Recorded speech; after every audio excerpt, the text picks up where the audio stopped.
بسم اللہ الرحمن الرحیم۔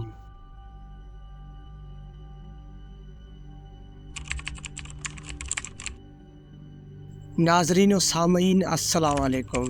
محرم الحرام کے سلسلے کی یہ 6ٹھی ویڈیو ہے۔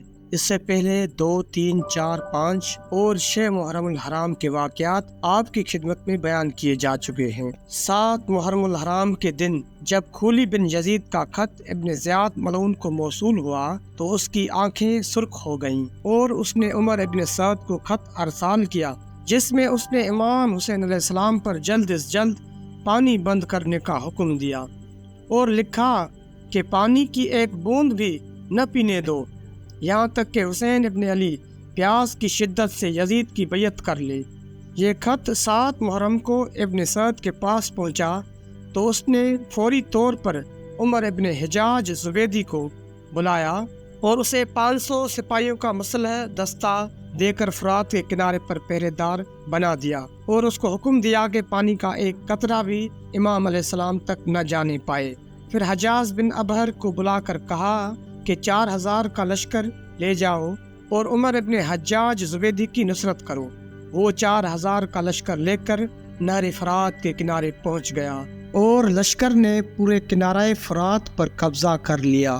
پھر ابن سعد نے شبس کو بلا کر کہا کہ ابن زیاد مجھ سے ناراض ہے اور خط میں میری سرزنش اور ملامت کی ہے، لہٰذا تہمت ختم کرنے اور نام و نشان کمانے کے لیے 3000 کا مزید لشکر بھیج کر فرات کے کنارے کو ایسا محفوظ کرو کہ پانی کا قطرہ خیام اہل بیت علیہ السلام میں نہ جانے پائے۔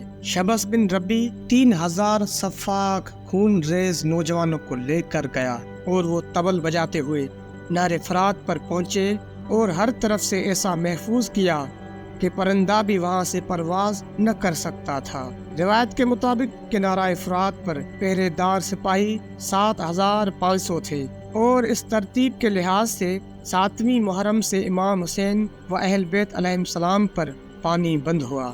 یہ واضح ہے کہ پانی زندگی کا سرمایہ ہے اور بغیر پانی کے حیات ممکن نہیں، اور خاص طور پر جب گرم موسم اور جلا دینے والی لو چل رہی ہو اور پھر خشک و بنجر زمین میں اس سے بڑھ کر ایسے کاروان کے لیے جس میں عورتیں، بچے اور شیرخوار موجود ہوں، بغیر پانی کے زندہ رہنا کس قدر مشکل ہے۔ پانی بند ہونے کے بعد حضرت امام حسین علیہ السلام اور باقی کاروان کے لیے زندہ رہنا بڑا مشکل ہو گیا۔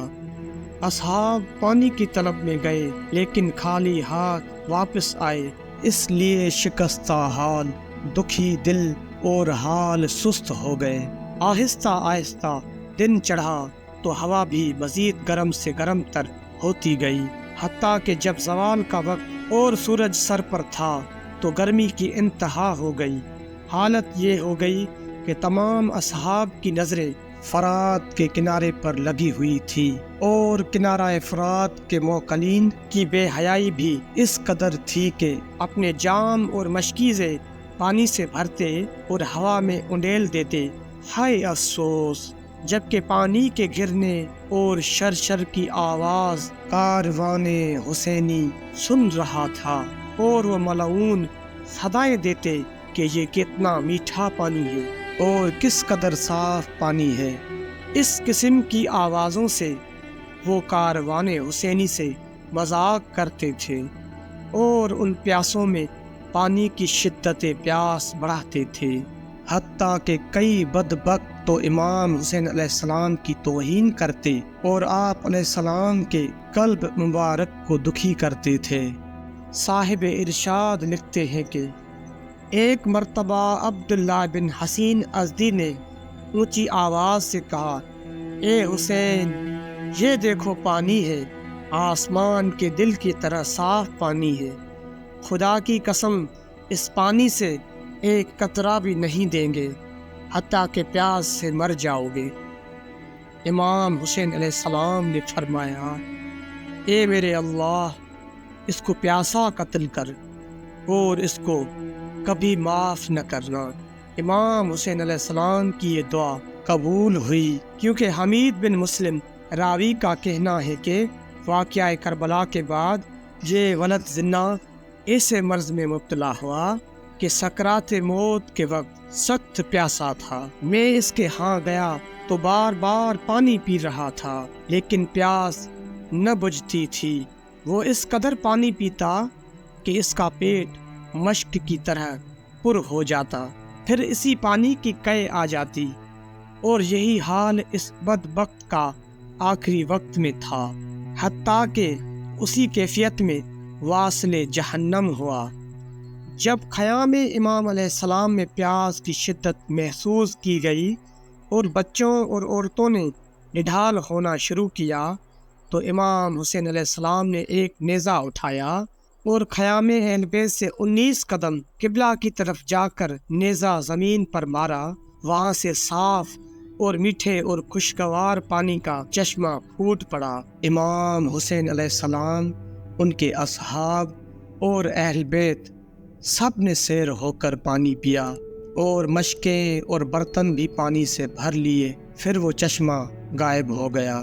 جاسوسوں نے ابن زیاد کو اطلاع دی کہ امام حسین علیہ السلام نے چشمہ نکالا ہے، تو اس نے ابن سعد کو خط لکھا کہ میں نے سنا ہے کہ حسین نے چشمہ پانی کا کھودا ہے اور وہ اس کا پانی استعمال کر رہے ہیں۔ میرا خط پہنچتے ہی وہ چشمہ بند کر دو اور ان پر اس قدر سختی کرو کہ کسی قسم کے پانی کا قطرہ بھی وہ نہ پی سکے۔ آخر کار پانی خیام میں ختم ہو گیا اور پیاس بڑھنے لگی، حتیٰ کہ بچوں کی العطش العطش کی دکھی آوازیں ہر سننے والے صاحب دل کو متاثر کرتی تھیں۔ ناظرین و سامعین، انشاءاللہ 8 محرم الحرام کے واقعات جلد آپ کی خدمت میں پیش کریں گے۔ اگر آپ تمام واقعات سے منظر بہ منظر مستفید ہونا چاہتے ہیں تو چینل کو سبسکرائب کریں اور بیل آئیکن پر کلک کر کے نوٹیفیکیشن آن کریں۔ جزاک اللہ۔